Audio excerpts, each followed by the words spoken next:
అన్న నమస్తే అన్న. మరి ఈరోజు కూటమి ప్రభుత్వం వచ్చిన తర్వాత ఏదైతే అమరావతి మేము ఫుల్ఫిల్ చేస్తామని చెప్పి మాట్లాడుతున్నారు. మరి రేపు చంద్రబాబు నాయుడు గారు స్పీడ్ యాక్సెస్ రోడ్డు కూడా ఇనాగ్రేషన్ చేయబోతున్నారు. మరి రేపు ఇటు పక్కన జగన్మోహన్ రెడ్డి అదే స్పీడ్ యాక్సెస్ రోడ్డు అంటే ఏంటో కూడా తెలియని చెప్పి గతంలో మాట్లాడిన పరిస్థితి. ఇంకా రైతులతో కూడా కోర్టులో కేసేసిన కూడా పరిస్థితి. మరి అసలు అమరావతి మీద ఓవరాల్గా మనం ఎలా చూడవచ్చు, అసలు ఏం సమాధానం చెప్తారు జగన్మోహన్ రెడ్డి గారు ప్రెస్ మీట్ మొత్తం మీద? ఇప్పుడు ముందుగా మనం ఈ రాష్ట్ర ప్రజలు గమనించాల్సింది, ఆ రోజు అధికారంలో ఉన్నప్పుడు ఆ మంగళగిరి శాసనసభ్యుడిగా ఉన్న ఆర్కే తను చేసినటువంటి పనులు, తను కోర్టులో వేసినటువంటి విషయాన్ని మనందరం కూడా మన మదిలోకి తెచ్చుకుంటే ఈరోజు జరుగుతున్న అభివృద్ధికి ఈ ఆర్కే కానివ్వండి, జగన్మోహన్ రెడ్డి కానివ్వండి, సజ్జల రామకృష్ణారెడ్డి కానివ్వండి, బొత్స కానివ్వండి, అప్పటి స్పీకర్గా ఉన్నటువంటి తమ్మినేని సీతారాం కానివ్వండి, లేకపోతే ధర్మాన ప్రసాదరావు కానివ్వండి, లేకపోతే ఈ కొడాలి నాని, పేర్ని నాని, వాళ్ళ రాష్ట్ర నాయకులందరూ కూడా ఆ రోజు రాజధాని మీద విషం చిమ్మినటువంటి విషయాన్ని మనం ఒక్కసారి మదిలోకి తెచ్చుకోవాలి.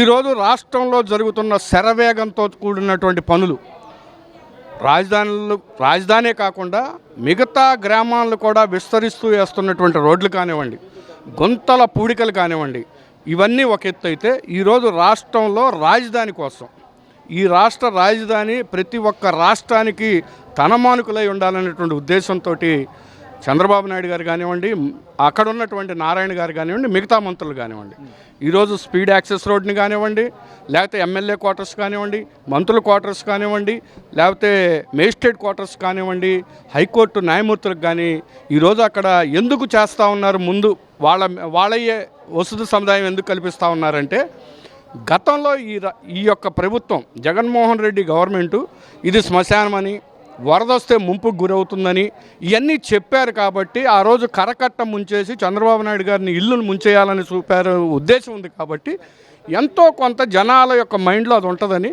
ఈరోజు తన మంత్రుల్ని, ఎమ్మెల్యేని అక్కడ పెడితే వరదలు వచ్చినా కూడా ఏమీ కాదు, ఇది రాజధాని, బ్రహ్మాండమైన రాజధాని. ఈరోజు నేను ఒక సామాన్యుడిగా, లేకపోతే ఒక కార్యకర్తగా నా కూతుర్ని నేను అమెరికానో లేకపోతే ఇంగ్లాండో ఆస్ట్రేలియా పంపించాలంటే పంపించలేనటువంటి పరిస్థితుల్లో నాకు కోతవేడు దూరంలో ఉన్నటువంటి అమరావతిలో బోల్డ్ అన్ని ఇన్ఫ్రాస్ట్రక్చర్ వచ్చి, బోల్డ్ అన్ని కాలేజీలు వచ్చి, విలువలతో కూడినటువంటి చదువును అక్కడ నా కూతురు అభ్యసించడానికి నాకు అవకాశం కల్పిస్తుంది.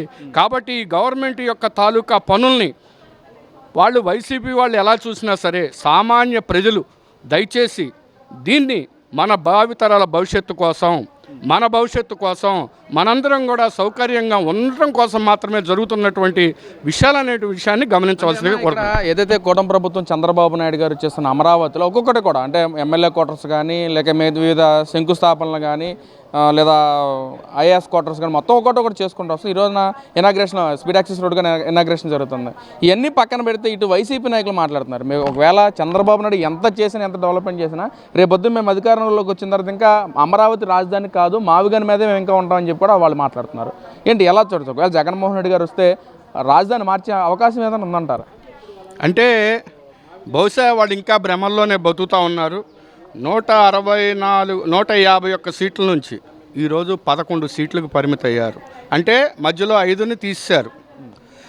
అంటే మీ భవిష్యత్తు 11 నుంచి ఆ పక్కన 0 వచ్చి జగన్మోహన్ రెడ్డి తప్ప ఎవడూ గెలవనటువంటి పరిస్థితి మీరు ఇంకా తెచ్చుకుంటా ఉన్నారు.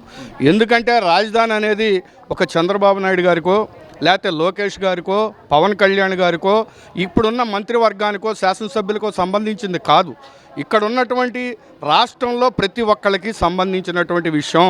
అది అందరికీ సమాన వాటా ఉన్నటువంటి ఒక హక్కుతో కల్పించినటువంటి రాజధాని. దీనికోసం ప్రతి ఒక్కళ్ళు కలకంటా ఉన్నారు. దానికి ఉదాహరణ 164 సీట్లు ఈ రాష్ట్రంలో మనకి ఇచ్చారు అంటే ప్రజలందరూ కూడా అమరావతిని ఏకకంఠంతో యాక్సెప్ట్ చేశారు.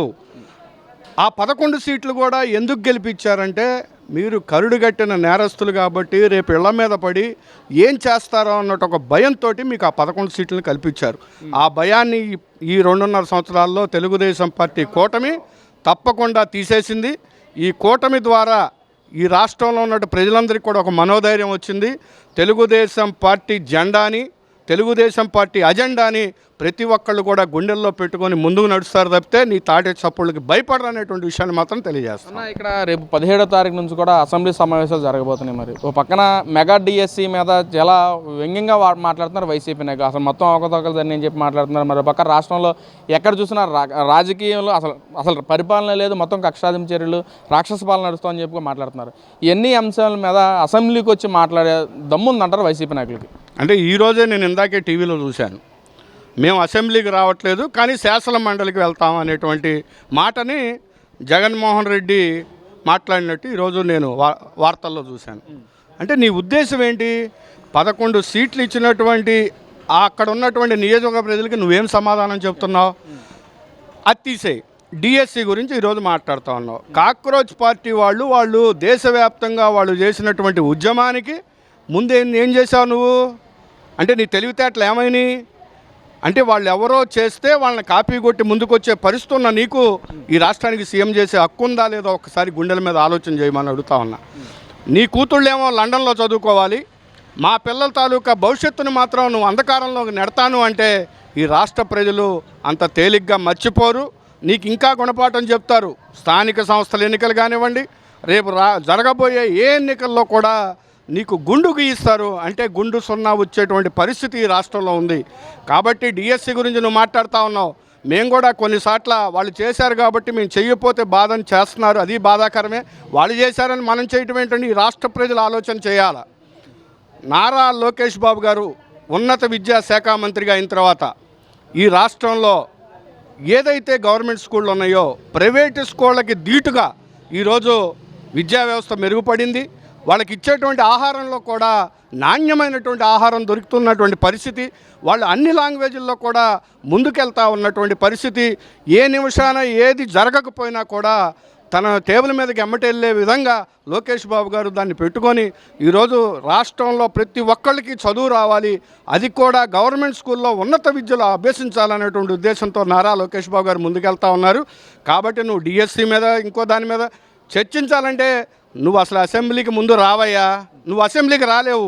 నీకెవరు ఉన్నత విద్యాశాఖ మంత్రి వాళ్ళు ఎవరు కారు, మా కార్యకర్తలు ప్రతిదానికి నీకు సమాధానం చెప్పడానికి ఉన్నారు, బహిరంగ చర్చకు సిద్ధంగా ఉన్నారనే విషయాన్ని తెలియజేస్తాను.